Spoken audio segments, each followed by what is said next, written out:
Hello, family. You know what time it is? It's time to read with Mrs. Body. A Mango Shaped Space by Wendy Mass is our quarter one book. I love this book, not just because I have to teach it, but it really has a lot of great nuggets in here for us to pull out in terms of reading skills and ultimately to make us better writers. That being said, let us get started.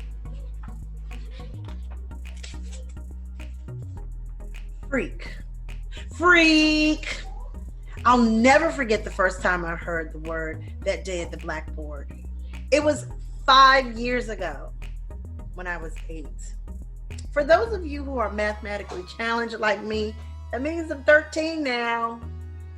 So there I was, dressed in my shepherd girl costume for the Christmas play after school, struggling to complete the math problem on the board while my fellow third graders watched. The one-size-fits-all costume didn't fit me, the shortest shepherd girl in the class. So I had to keep pushing up the sleeves. The chalk dust tickled my nose. My feet were freezing in the sandals that, in my humble opinion, no one should have to wear in Northern Illinois in the middle of December. My mission was to multiply 24 times 9. I remember thinking that if I wrote slowly enough, the bell might ring before I could finish. Just 5 more minutes. Then no one would know that I couldn't solve the problem.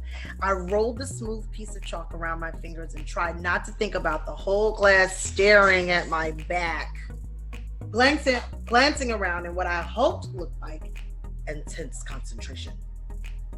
I noticed a few fragments of colored chalk on the ledge of the board. To use up some time, I put the white piece down and began rewriting each number on the board in its correct color. Yes. Mia! My teacher, Mrs. Lowe, startled me. As I turned, the chalk screeched on the board in a deep red zigzag shape, sped across my field of vision. My classmates groaned at the noise. "This isn't art class," she said, wagging her long, skinny finger at me, as if I didn't know that. "Just use the white chalk." "But isn't it better that I use the right colors?"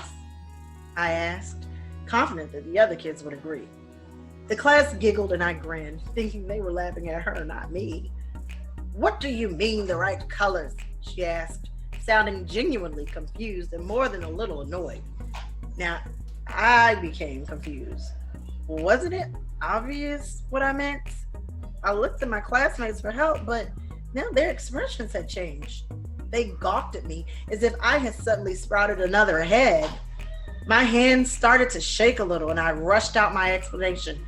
The colors of numbers, like the 2 is pink. Well, of course it's not really this shade of pink, more like cotton candy pink. And the 4 is this baby blanket blue color. And I just figured it would be easier to do the math problem with the numbers in the right colors, right? I pleaded with my classmates, my friends, to back me up. This time when the class laughed, it didn't sound so friendly. I felt my cheeks burning, then I heard it in a loud whisper from the background. Freak. Except it sounded like freak. "What are you talking about, Mia?" demanded my now clearly irate teacher.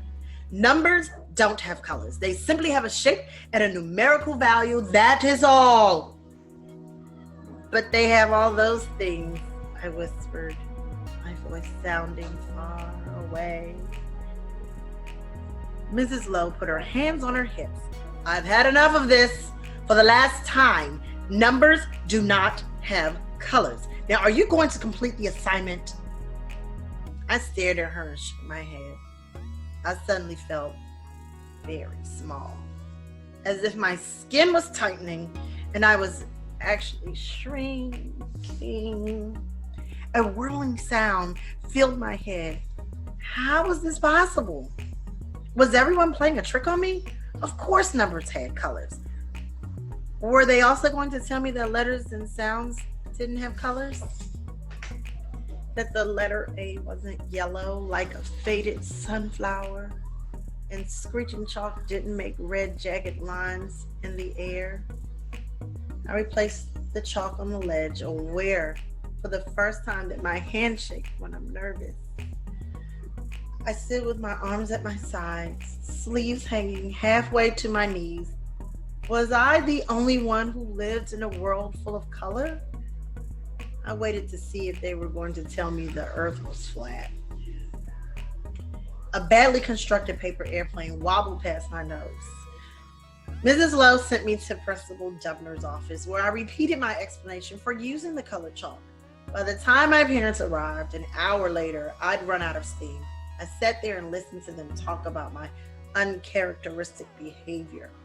I wanted to tell the principal that his name was the color of freshly piled hay.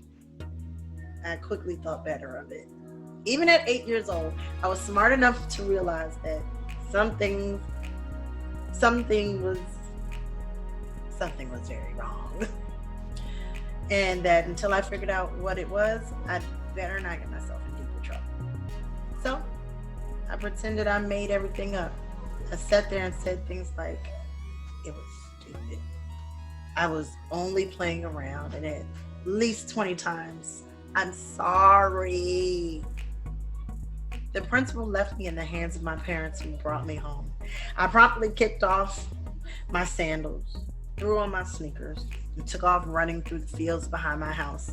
The cold didn't bother me. I was too busy brooding over the unfairness of it all. The Christmas play was short. One shepherd girl that day. Mrs. Lowe made me clean the erasers for a week and apologized in front of the whole class for taking up their time with my nonsense. Those were her words, not mine. Pretty soon, everyone forgot about that day. Everyone but me. I learned to guard my secret well. But now I'm 13. Everything is about to change. And there's nothing I can do to stop it. A Mango Shaped Space by Wendy Mass. Next up is you.